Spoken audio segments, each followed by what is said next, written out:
दलों ने तेज कर दी है। और इस वक्त हमारे सहयोगी ऋषभ मणि त्रिपाठी मैनपुरी से हमारे साथ हैं, संदीप पांडे आगरा से, देवेंद्र चौहान फिरोजाबाद से हमारे साथ जुड़ चुके हैं, जो बताएंगे कि इस वक्त की क्या स्थिति है। सबसे पहले ऋषभ का रुख कर लेते हैं। ऋषभ, मैनपुरी में इस वक्त की क्या स्थिति है? शाम के 6 बज गए हैं, इस वक्त क्या लोगों की कतार देखने को मिल रही है? क्योंकि अब तो जितने लोग कतार में हैं, लाइन में हैं, बस वही वोट डाल पाएंगे।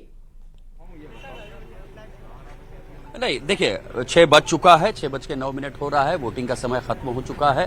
और ये जो सबसे हाई प्रोफाइल बूथ था पूरी मैनपुरी लोकसभा का, जहां पर पूरे यादव कुनबे का वोट था, वहां पर अब ताला लग चुका है। आप देख सकते हैं गेट बंद कर दिया गया, वोटिंग का समय यहां पर पूरा हो चुका है। लेकिन एक बात सैफे में देखने को जरूर मिली, वोटिंग के प्रति लोग जागरूक हैं।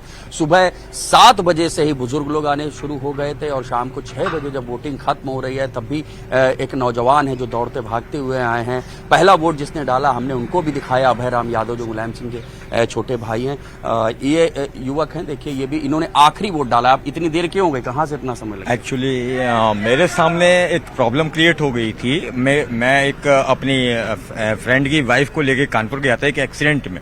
जस्टली 3:40 पे मैं वहां से कानपुर सदर से निकला हुआ हूं और 2 घंटे के अंदर मैंने पूरा रास्ता तय किया। मैंने 6 बजे हमारी लास्ट वोटिंग होती है, उस हिसाब से मैंने अपनी बाइक को रनिंग किया हुआ है। आप मेरी हालात देख सकते हैं, जिस हिसाब से मैंने बाइक को चलाया हुआ है। मैं लास्ट वोट, मेरा आखिरी वोट यहाँ पे पड़ा हुआ है, आप इस चीज को देख सकते हैं। ये मेरा तो ये आप देख सकते हैं, ये सैफई का जज्बा है। बड़ी बात है ये, चाहे पहला वोट हो चाहे आखिरी वोट हो, हर वोट मायने रखता है इस चुनाव में। आपके पास लौटेंगे, आप सभी के पास। इसी बीच एक बड़ी खबर मिल रही है, पहले वो अपने दर्शकों को बता दें कि यूपी में अखिलेश राहुल की संयुक्त रैली 10 मई को कन्नौज में जनसभा होगी। 10 मई को दोपहर 1 बजे कन्नौज में रैली होगी। कानपुर में भी जनसभा करेंगे दोनों। कानपुर में दोपहर 3 बजे संयुक्त रैली होनी है। तो बड़ी खबर है, यूपी में अखिलेश और राहुल गांधी संयुक्त रूप से रैली करने वाले हैं, जनसभा को भी संबोधित करेंगे। 10 मई को दोनों एक साथ नजर आएंगे, एक मंच पर नजर आएंगे। राहुल की संयुक्त रैली, अखिलेश और राहुल एक साथ 10 मई को पहले कन्नौज में होंगे, 1 बजे कन्नौज में रैली करेंगे, फिर कानपुर में जनसभा को संबोधित करेंगे। दोपहर 3 बजे कानपुर में संयुक्त रैली और जनसभा। राहुल गांधी और अखिलेश यादव एक साथ नजर आएंगे। तो आपको बता दें कि जैसा प्रधानमंत्री नरेंद्र मोदी ने भी कहा था कि 2 लड़कों की जोड़ी एक बार फिर से आ गई है। देखना महत्वपूर्ण होगा कि अब राहुल गांधी और अखिलेश यादव क्या कमाल इन चुनावों में कर पाते हैं। लेकिन इन सब के बीच आज अखिलेश यादव की तरफ से भी प्रेस कॉन्फ्रेंस किया गया था, उनकी तरफ से बड़े आरोप लगाए गए थे। यही नहीं, उन्होंने ये भी कहा था कि धूप में भारतीय जनता पार्टी चुनाव करवा रही है। बड़ी बातें उनकी तरफ से कही गई थी।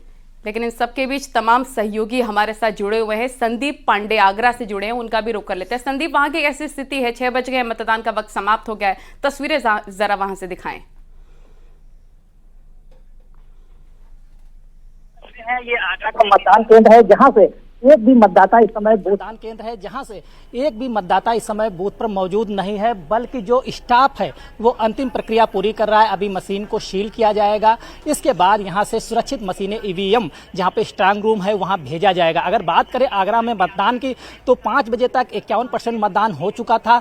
वहीं देखना ये होगा कि 2019 का रिकॉर्ड इस बार मतदाता तोड़ पाते हैं कि नहीं, क्योंकि पिछली बार लोकसभा चुनाव में यहाँ 59% से ज्यादा मतदान हुआ था। ऐसे में देखना होगा इस तपिश भरी गर्मी में यहाँ के मतदाता फर्स्ट क्लास आते हैं या नहीं। लेकिन दिन भर मतदाताओं में उत्साह दिखा लोकतंत्र को लेकर, महिलाओं से लेकर बुजुर्ग तक यहाँ पे मतदान केंद्रों पे दिखे। और 6 बजे यहाँ पे मतदान केंद्र का गेट बंद कर दिया गया। जो लोग अंदर थे उनको मतदान कराया गया और बाहर भेज दिया गया। अब यहाँ पे एक भी मतदाता यहाँ पे नहीं रह गया है। मतदाता यहाँ नहीं है। अमूमन देखने को मिलता है जब मतदान का वक्त निकल जाता है तब भी कतार में कई लोग खड़े होते हैं, कई मतदाता खड़े होते हैं और अपनी बारी का इंतजार कर रहे होते हैं, क्योंकि शाम 6 बजे तक वोटिंग है। उस वक्त तक जितने लोग लाइन में लग जाते हैं वो आगे भी मतदान कर रहे होते हैं। लेकिन इन जगहों पर तो मतदाता अब है ही नहीं, वोट कास्ट करके जा चुके, जबकि भी 6:10 का वक्त लगभग हुआ है। देवेंद्र चौहान फिरोजाबाद से हमारे साथ मौजूद है। देवेंद्र, फिरोजाबाद की स्थिति क्या है? क्या वहां पर भी सारा मतदान खत्म हो चुका है, संपन्न हो चुका है, या कुछ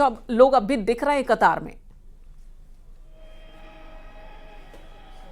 बिल्कुल 6 बजे का जैसे ही समय हुआ था, 6:05 पे यहाँ अंतिम जो है लाइन जो है समाप्त हुई थी और लोग निकले थे। और उसके बाद में जहाँ खड़े हम इस समय देखिए कर्मचारी जो वो लगे थे पोलिंग बूथ में, वो निकल रहे हैं, अंदर से पुलिसकर्मी निकल रहे हैं और उसके अलावा जो पैकिंग का काम है वो पैकिंग का काम चल रहा है। इस समय हम चूंकि सिकोहाबाद में खड़े हैं, यहाँ से थोड़ी ही दूरी पे मात्र 1 किलोमीटर की दूरी पे जो बनाया गया है जहाँ पर ये मशीनें जमा होंगी, वहाँ के लिए ये तैयारी हो रही है। और अगर पूरे जिले की बात की जाए तो लगभग यहाँ पर जो आंकड़ा किया जा रहा है लगभग 60% से ऊपर का मतदान 6 बजे का होगा। हालांकि अभी आधिकारिक कोई पुष्टि नहीं है, सिर्फ अनुमान लगाया जा रहा है। चूंकि अगर 5 बजे की बात की जाए तो 56% मतदान हुआ था। हमारे साथ कुछ लोग हैं, हम जानेंगे कि किस तरीके से क्या लोगों को क्या सोच के इस बार मतदान हुआ है।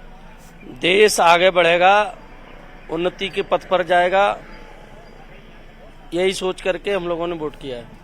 बिल्कुल देश आगे बढ़ेगा। क्या लगता है कि इस बार जो वोट ऑफ परसेंटेज है वो बढ़ रही है? चूंकि टेम्परेचर था तो क्या मानेंगे? गर्मी को देखते हुए भी लोगों ने पूरे उत्साह के साथ मतदान किया।